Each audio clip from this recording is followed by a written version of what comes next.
When you think of a student athlete, what do you think of? The university that they go to, the hard work that they put in? What about their financial situation? This is a very popular topic, and it only continues to build momentum. I myself am a student athlete here at CAC, and I only know some of the struggles to that of a university. I believe student athletes should be paid specifically because of the cost, the income that they bring to schools, and the NCAA is leaning towards it anyway. The cost of a student. With my experience here at CAC, I got a full ride scholarship which included tuition and books.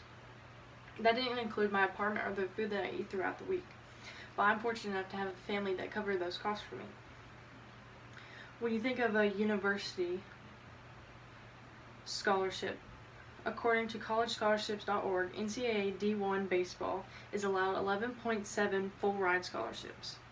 So you have to think there's at least 10 players playing at one time, including the guy that hits for the pitcher. Then you have to think of the 20 people that sit the bench. There's 30 right there.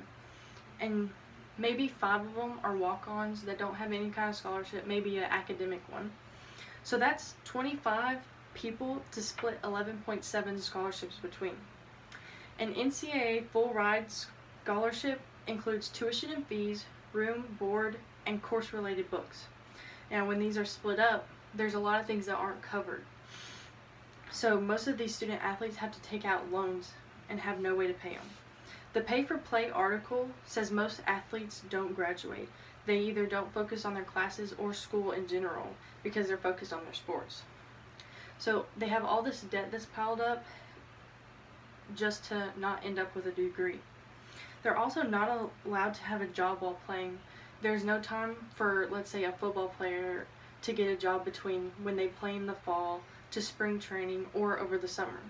For baseball, it may be a little different. They don't have as much going on during the summer, so they may be able to get a job, but that's still only 2 months with a maximum of like 4 checks. Players put in hard work during their time, but how do universities profit from their players? Business Insider says the average revenue for the top 14 FBS schools is $63.6 million, 50% of that revenue coming from football.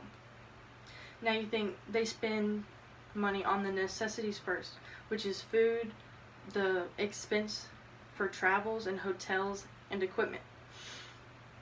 The Pay for Play says that if you give $100 every week to 200 student athletes, that's $800,000 a year. That's less than 2% of the profits that they make for their university. Bleacher Report also says that the competition would worsen with the compensation of players, and I don't believe that's true anyway, because a player who decides to go somewhere is going to go there based on their scholarships, and if you have a set number that you were paid at each school, no matter which one it is, they're going to pick the same school that they wanted to before they got paid to play there. What is being done to show people this could happen in the future? The NCAA right now prohibits the profit off of name, image, and likeness. That was until in 2019, the Los Angeles Times wrote an article saying that the NCAA had unanimously voted on the California Senate Bill 206. The bill stated that players could benefit from their name, likeness, and image, as long as they were consistent with the collegiate model.